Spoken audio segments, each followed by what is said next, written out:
নমস্কার, শুভ সকাল বন্ধুরা। ডিপিসি ফ্যামিলিতে আপনাদের সবাইকে স্বাগত জানাই। আজ সকালে ঘুম থেকে উঠে জানালাটা খুলে দেখি বাইরের পরিবেশটা এতটাই সুন্দর যে আর বাইরে না বেরিয়ে পারলাম না। সোজা চলে গেলাম বাড়ির বাইরে। এত সুন্দর ওয়েদার আর এতটা সুন্দর ধান ক্ষেত, এত ভালো লাগছিল যে মনটা বলছে একটু ঘুরে আসি। কিন্তু বরের তো কাজ, কী করে যাব, একা একা তো আর যাই না।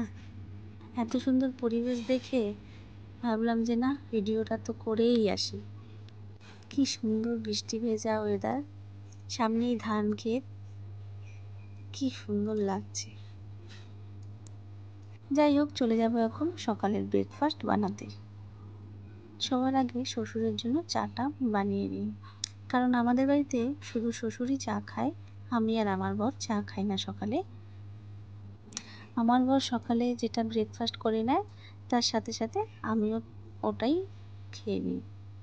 আর আমার বাবা অনেক সকালে ঘুম থেকে উঠে, তার জন্য বাবাকে আগে চাটা দিয়ে দিই, তারপরে আমি আমাদের ব্রেকফাস্ট বানাই।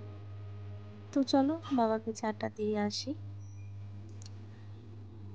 চাটা নিয়ে আসলাম।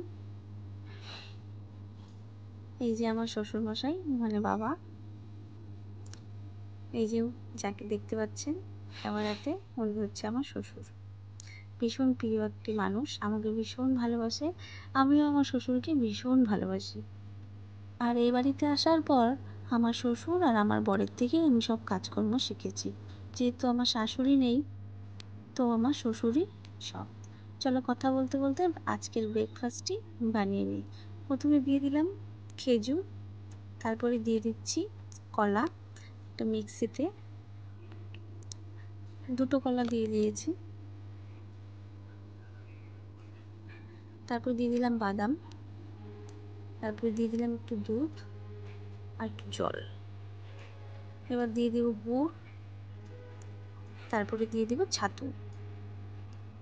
এটা তো সকালে আমি মেয়েকালে খেতাম না, বাট এখানে আসার পরে আমি এটাই খাই সকালে। আমার বড় খায়, তার সাথে আমিও খাই। তো এবার এটাকে ব্লেন্ড করে নেব।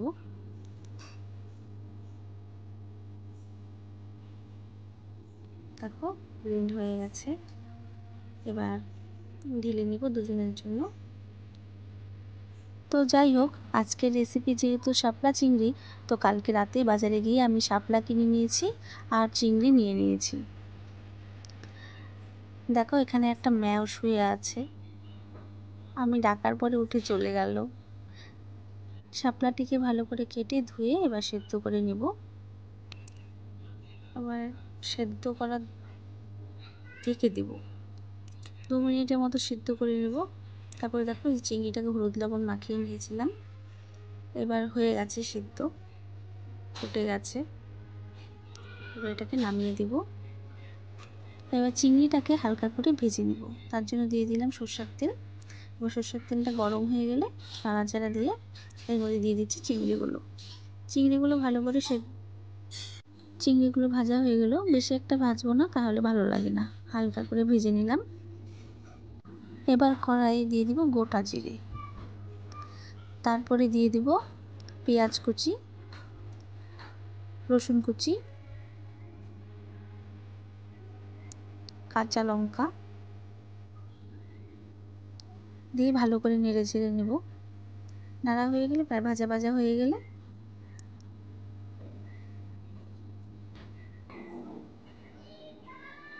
ভালো করে নাড়াচাড়া করে দিয়ে দেবো হলুদ গুঁড়ো, দিয়ে দেবো লঙ্কার গুঁড়ো, দিয়ে দেবো জিরার গুঁড়ো, দিয়ে ভালো করে কষিয়ে নিয়ে এবার ভালো করে ভাজা হয়ে গেলে দিয়ে দেবো শাপলা, সেদ্ধ করা শাপলাটা দিয়ে ভালো করে নেড়ে নেব।